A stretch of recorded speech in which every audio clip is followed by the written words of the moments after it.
Bobby Broyles and Tim McDonald here. Should be a really interesting matchup.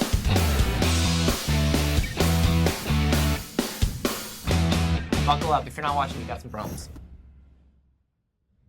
The first month of the college football season came and went faster than we can believe it. This week at CA Football, presented by Geico, is here again. I'm Bobby Broyles alongside Tim McDonald. Last week had plenty of surprises, which has been a common theme early in 2016. Indeed it has, which is good and bad. 3-1 record in non-conference play last week. Couple of eye-openers, as you said. Stony Brook losing to Sacred Heart, obviously a tough game. A game in non-conference where you expect Stony Brook to win, but you got to move on. 2-2 record overall now. Got to start too. Elon's win in Williamsburg. Not only did Elon win? Yeah. They won in impressive fashion going away. It wasn't as if this was a 1-point win and on a last-second field goal. That was impressive. You look at that Stony Brook game, the Seawolves averaged 3.5 yards per carry on 41 attempts, just couldn't get anything going. 3 sacks, 3 interceptions, 10-10 at half, just got outplayed in the second half. Like I said, you got to move on, though. But the bigger surprise was that Phoenix 27-10 win on the road. 2 weeks ago, we were sitting here. Elon, you got to hope to get a couple of wins. They were 0-2, but now all of a sudden, Elon, 2-2 record, more importantly, 1-0 in CAA football. Yep. First top 10 win for the program. Remember, William & Mary was a top 10 team last week. Since 2007, only been the second top 10 win in program history. Elon has started league play in 1-0, and Malcolm Summers, I think we talked early in the year about Elon needing to have that rushing attack going. Will it happen? We don't know. Every week? Possibly, but Malcolm Summers definitely provided a spark, a career game, 120 yards and 2 touchdowns. Look at you, Albany. Down at half, 9-0 to St. Francis, scored 20 points in the second half, shut out St. Francis, 4-0 with an off week now. If you said to us early in the year the schedule setting up like this, that Albany would be 4-0, kudos to the Great Danes on a great start. The bye week's only going to help. The defense stayed the course, only allowed 3 field goals in that game. Deion Alston, I don't know if you saw that run, shook a couple of guys out of their socks. 54-yard touchdown run in the fourth. That was critical. Dane's defense leads the CAA in scoring right now, scoring defense, I should say, allowing 6 total touchdowns and 6 total field goals through 4 games. That's impressive. Phenomenal job on their end. Can't forget about Richmond's win over Colgate as well. Offense really had it all. Passing, rushing. Bryant Brown becomes the all-time leading receiver in Spider history, 148 yards, 2 touchdowns. Kudos to him, a guy who we expected to get that done early in the season, and I'm just glad he got that over with.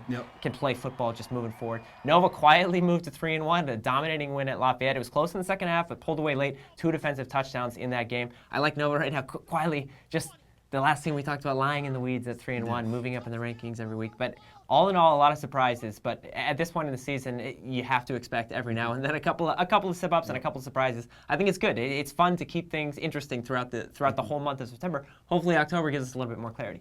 Flipping the calendar to October now. 4 huge conference games on tap for Saturday. But first, let's open with an in-state contest between Rhode Island and Brown in Kingston. The 35th annual Governor's Cup, for those unaware. The Rams are 0-4. Brown enters this game 1-1. Played Harvard last week pretty well. Despite losing 39-17, Mike and I were at that game in Rhode. I think the score, it was a lot closer than it looked. New Hampshire picked up a fumble late. New Hampshire had a touchdown late. It was closer than it looked. I saw the passing game improve. Rhode threw for 310 yards. That was the most for a Rhode team since 2009. Paul Miraz played really well, 260-plus passing yards. He did get banged up, so we're going to watch his health a little bit this week. We finally saw Harold Cooper come back. Rams only had 85 rushing yards, but I think that's going to slowly progress. And I know it sounds like I'm, saying it, despite the loss, but it really did look like there was some improvement on offense for Rhode. But the little things, I think that's what ultimately kept the Rams from winning, obviously. 8 penalties, 2 lost fumbles last week, but a win versus an in-state opponent like Brown, that can go a long way down the road. Is it going to turn around the season? Maybe. Is it going to switch things up? It's a lot better to pick up a win, to end non-conference play and get back into conference play for Rhode. It's the little things, though, that I think are making the biggest difference right now. In Harrisonburg, it can be an old-fashioned ground and pound affair when James Madison welcomes Delaware to Bridgeforth for a 1:30 kick on CA.TV. OT in 2014, last-minute touchdown in 2015.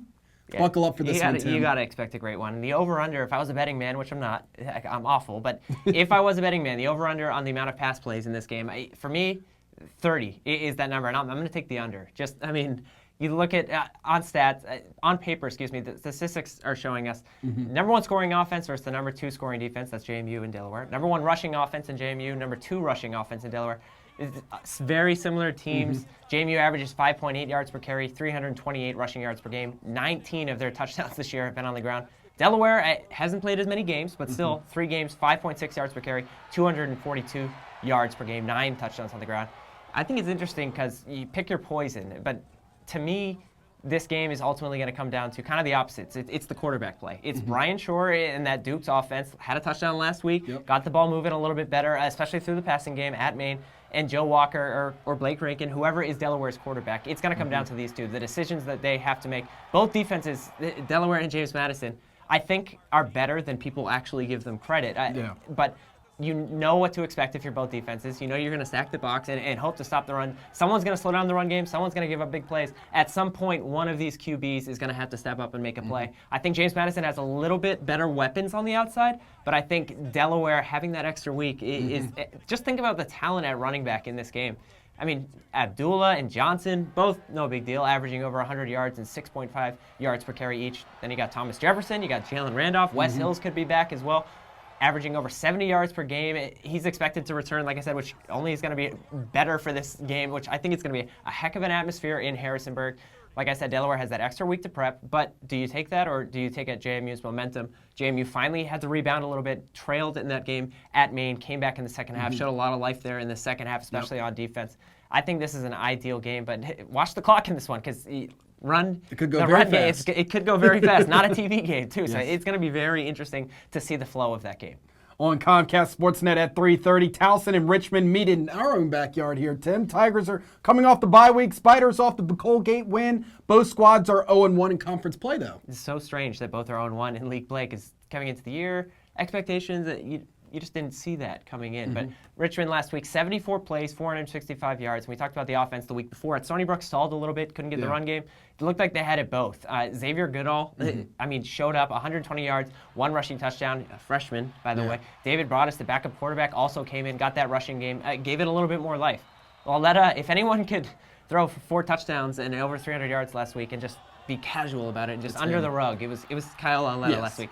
Over a ranked team, nonetheless. 38-31 over Colgate. Towson had the week off. Another team, with a week off, does that benefit you? I don't know. After that Villanova loss, I know the Tigers have just played 3 games this season, and we've seen Ellis Knudsen, we've seen Darius Victor, but right now they're averaging more passing yards than rushing. And is that shocking? No, but it's a little bit of a surprise to see Towson relying on the pass game, especially just looking at the stats. That's what it's been looking like. Knudsen has to be, I think, a little bit more accurate this week. So far, if he is going to be the guy, if it's going to be him or Mahalik, both are under 50% completion percentage right now. There's room for improvement there. If they're going to have any chance, you need to keep the offense and that pace moving. But ultimately, if Darius Victor can find space and can find time, I think Towson is going to be able to keep up with Richmond's offense. Really interested to see. We know about Lauletta. We know about the rushing attack. I want to see the pace of this game. Keep an eye on time of possession. Both teams average over 30 minutes per game, and also keep an eye on third down conversions. Richmond is up there right now with JMU as the leaders, and Towson at the bottom right now of the league in third down, close to the bottom. I think that's going to be really interesting to watch. It's crazy, absolutely crazy in my mind to think that you think about the pluses of winning this game for each team, and you think about the negatives. All of a sudden, 0-1 to both teams in conference play. All of a sudden, if one team goes to 0-2, you got to start rebounding right away. So there's a lot on the line, despite it being, the first week in October. There's a lot on the line for both of these teams. At that same time, Elon hosts Villanova in the first ever CA football meeting between the two schools. You can catch this game on CA.tv. Never played as CA football members These yet. two, yes. Very interesting. Nova, none of these players have ever gone to Elon. Elon, none of these players have ever seen Villanova. Passignon on the end. They've never seen some of these players up front. And you're going to see it Saturday for the first time. It proves its worth again last week, the Villanova defense. 70 rushing yards allowed. We talked about the 2 defensive touchdowns, just absolutely dominated in the second half as big-time defensive scores, too, not just easy plays. First offensive play of the game for Lafayette, return for a touchdown. And the Nova offense, I think more importantly, like we said, 3-1 right now, but starting to find its groove. Rushed for 238 yards, and Javon White and Aaron Forbes are all of a sudden starting to they haven't had a lot of experience before the year, but they're starting to look like they're ready for that 1-2 role in the backfield as well. Talked about Elon last week. Can they build off that first win in non-conference play? We'll see. It's going to be a tough matchup at William & Mary. They did just that and then some, especially on special teams. So many young guys we talked about, but look at Taylor, look at Oliver, guys who really stepped up, especially on special teams. Blocked a punt, also picked up on muff punt and tackled William & Mary late in the end zone, which was absolutely huge, 17-0. The last 2 games, I think the key has been 38 carries in both games, averaging 162 yards for Elon. We talked about Malcolm Summers. If he can keep providing a spark on that offense for Elon, the balance is only going to help Daniel Thompson. I think you watch Villanova ranked second in the league, allowing 107 rush yards per game. And defensively, despite the loss to Pitt, they still played well in that game. And you look at Elon averaging 206 passing yards, good for third in CA football. I like this matchup just because as much as people don't want to talk about it, I think it is interesting. Villanova's never played at Elon. Elon's never seen Villanova. So I think, for me, the intrigue in that matchup is why I like that matchup too. Now we're going to head north. William & Mary will try to bounce back at New Hampshire for a 3:30 kick. Series is split 2-2 over the last 4 meetings, with the home team winning all the games. New Hampshire's last week came to life a little bit more, but came to life as the game progressed. There was times when it struggled, and Trevor Knight in the running game looked like they couldn't get things going, but then in the second half, once New Hampshire, I think, continues to find out its best method moving forward, whether that's ground and pound and then pass, or whether it's pass a lot and then ground and pound, you're starting to see Dalton Crossan and Trayvon Bryant keeping the balance there. 200 rushing yards last week in the win, and Neil O'Connor is starting to become Trevor Knight's go-to guy. He had 2 touchdowns, a really nice snag for that first touchdown. Like we mentioned, though, I mean, William & Mary, you need to bounce back. The home team in this series, right now for William & Mary, that's bad news because like you said, the last couple of meetings, the home team in this series has been the team that's been the victor. Here you have UNH playing at home just the second time this season on homecoming, which in Durham is a big deal for those Wildcat fans, while the Tribe need to respond, and they need to respond quickly. William & Mary, defensively, what do you hang your hat on last week? You only gave up 96 passing yards, but we talked about the block punt. We talked about things that were uncharacteristic of Tribe teams of the past. A botched snap and a block punt, that's unheard of for William & Mary special teams. 3 turnovers also, 3 picks didn't help. It's not all on Steve Cooley right now, but that didn't help as well. 17-0 at half, and you just couldn't find the flow on offense. You see one big play by Devontae Dedmon, but consistency throughout. It's strange and interesting to think that both of these teams, I think if you ask both head coaches, well, did you guys think that you'd be 2-2 heading into this week? I bet both would say, well, I sure hope not, because it's just very interesting to think about that. Expect the Tribe to find success in the passing game. UNH is last in the CAA. Talked about that last week as well. 314 passing yards allowed per game, but they keep things in front of them. And the Wildcats always play well at home, especially when they have success running the ball.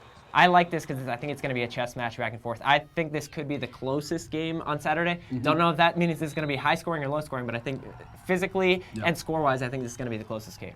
The final non-conference game of the week concludes Saturday's schedule with Maine hosting Bryant on Fox College Sports, the 4th 3:30 contest of the day. Last week, Maine had its highest home attendance since 2004, 8,000 plus at that game versus JMU. Played tougher than many thought, and I think many expected against JMU. 20-7 lead entering the 4th quarter. Drew Collins threw 3 picks, but the running games entered the game without any rushing touchdowns, scored 3 times.